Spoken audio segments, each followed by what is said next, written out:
Hey guys, welcome back to Nova Fitness. It is Tuesday, May 19th. I'm Coach Matt. Coach Ronnie. We've got the workout altered time, but before we start that, Coach Ronnie's going to warm us up.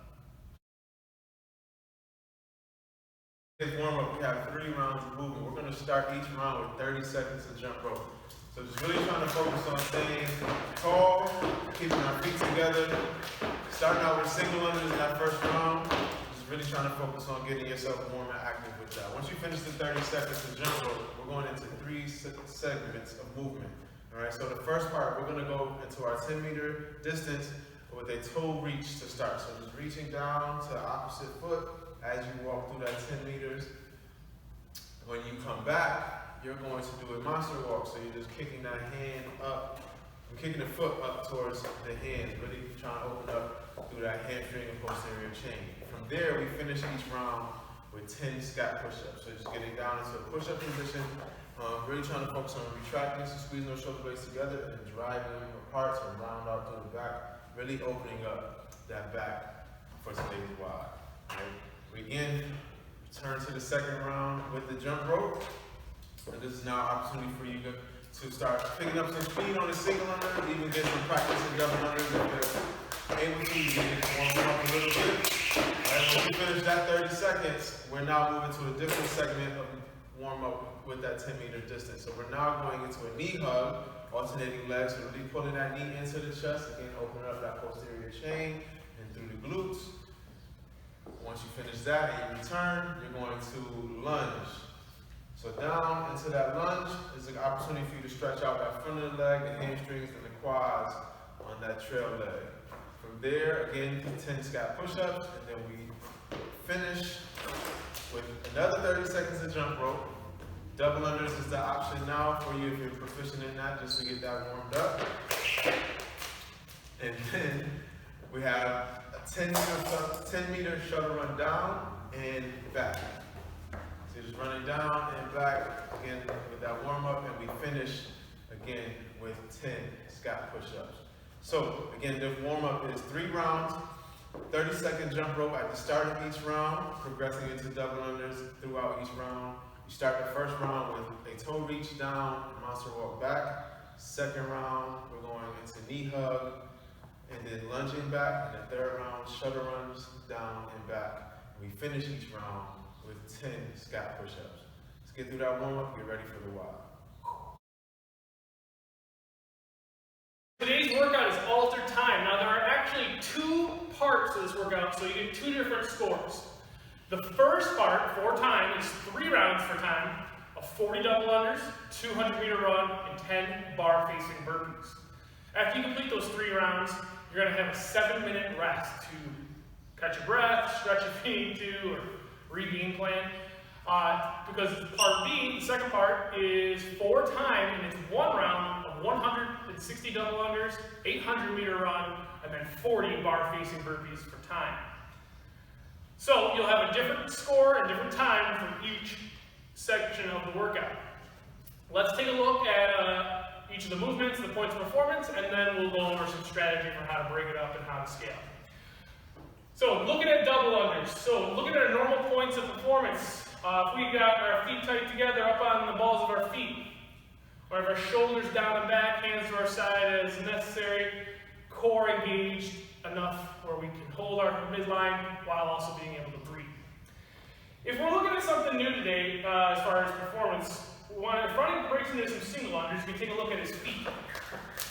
You know, he jumps as high as he needs to let that rope pass underneath while maintaining the other points of performance. What we need if we want to shift into double unders is basically a more aggressive hop, a little bit higher, maybe close to double the height you need for single unders. So, on top of jumping higher with every repetition, you need to increase your hand speed. A lot of people do very well at the extra height, but they don't always increase the speed of their hands twofold as well. So if you're almost doubling-ish the height of your jump rope for your double unders, you're going to need to also double the hand speed that you need when doing the double unders. And some people tend to get one piece and not the other. So some people either focus on the hand speed really fast, but they're not jumping any harder, or they'll jump maybe even higher than necessary, but not increase the hand speed at all. and they tend to struggle and become very frustrating because then they focus on one and forget the other. So start with a higher jump, double the hand speed every repetition. I'll probably show you one more miniature set. Higher jump, faster hands. Excellent. So in the runs today, guys, you got two distances that you're covering on the run today. 200-meter run, 800-meter run. Basically, our advice for today's running, stay on the balls of your feet, keep an upright posture. You're going to be running fast and aggressive on the 200. You're going to be pacing out your strategy a little differently on the 800. We'll come back to that in the strategy portion of today's workout, though. Looking at the bar facing burpees next. So just remember, we are doing our repetitions while facing the bar, not to be confused with any lateral burpee over the bars. So that means when we go down to the ground, kick our feet back, our shoulders are going to be square. Our head is going to be behind the bar. You shouldn't have to pull your face back and avoid hitting the bar. If you're doing that, you probably, or if you actually are close enough where you could hit your head, you're too close to the bar. Space yourself out just a little bit. From there, you can jump to your feet in a burpee. You can step up to the bar, jump over with 2 feet, land with 2 feet. Boom. So, something specific I want to make sure everyone's doing well today is jumping over the bar with 2 feet, landing with 2 feet. So unless you have some reason where jumping may not be good for you, or injured ankle, or sore knee, or anything like that, where you don't want to jump, that's understandable. You could then step over the bar. But what we want to avoid today is this kind of like the sloppy skip, or just stepping over for the sake of being tired. Exactly. He's demoing too hard today, guys. So, because when we start to get sloppy, things like the trip happen because we're not jumping in unison, we're not, kind of coordinating well, we're not keeping tight in the core, things get sloppy. But also, I've seen it sometimes where people they just get tired, so they go to stepping over, and that kind of defeats the point of the way we train. We want to intentionally train ourselves to perform. We don't want to do whatever's just the easiest. So, with that said, another thing you can look at with the bar facing burpee is when you come up from the ground, you can step up with your preferred lead leg. Ronnie likes to use his left. Go down, step up. This can tend to slow down your repetitions, but it helps to save a little energy, helps you move smoother. And with a little bit of practice, that's just as fast, especially in larger sets, as jumping to your feet.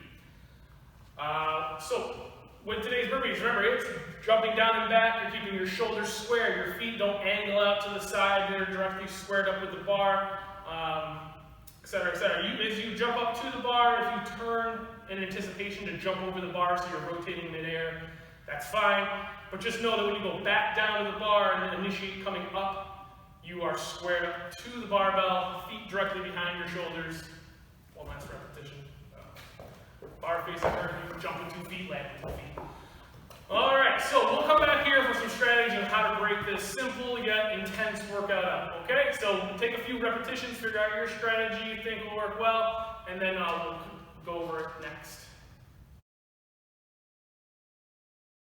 In today's workout, there's 2 pieces. So we're kind of looking to get 2 in a sprint-like fashion. We're looking to complete these 3 rounds as fast as possible.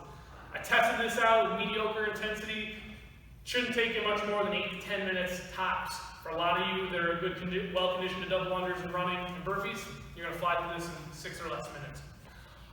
So, when it comes to the double unders in this phase of the workout, ideally sets are unbroken for most athletes, or capping it at a minute of practice or a minute to accumulate as many repetitions as you can. So you start 3, 2, 1, go. You got 1 minute to get those 40 double unders, or you're moving to the 200-meter run regardless, okay? 200-meter run, same thing. If you can't cover that distance in a minute or less, especially when fresh, probably scale your distance back a little bit as needed to get under a minute in that distance. And then the bar facing burpees, just move smooth and efficient. That'll probably, for most of you, be just enough burpees to kind of spike up your heart rate. The hardest part of this phase is coming off 10 burpees and going back to the 40 double unders. So just be prepared. The hardest piece is going to be around 2 and 3, going back to the double unders. Still want to move fast, as aggressive as possible. Then you'll have a 7-minute rest. in that 7-minute rest, really try to take that time to get your heart rate down, relax yourself, get your breathing right. You can prepare for that last segment of the workout. When we get into that last segment of the workout, again, every piece is 4 times. You're just going 1 time through each movement. So that 160 double unders is an opportunity for you to just stay steady, stay smooth, and really focus on your breathing through those double unders. If you have to break it up, try to find a rep scheme that you can repeat and sustain. So if it's doing maybe 4 sets of 40s, or if you have to break it up 80-80, if you're able to get to the 160 double unders, let's try to focus on, again, just something that can keep you moving with minimal rest in between. On that 800-meter run, contrary to what we usually do on our runs, we want to start out at a solid pace and probably start to slow ourselves down towards the bottom 3/4 of the run. So in that last 200 meters of that 800-meter run, start to slow down a little bit so that we're able to jump right into those bar-facing burpees. It is 40 bar-facing burpees, so just be smooth and steady. Really try to control your breathing and just keep moving through those burpees efficiently. All right, and as always, if you have any other questions on the movement standards or how to scale for yourself for any reason, let us know. But otherwise, have fun with this. It's gonna burn a little, but it's fun. Should be good workout to retest later this year. Anyway, have fun, good luck, and we'll see you later.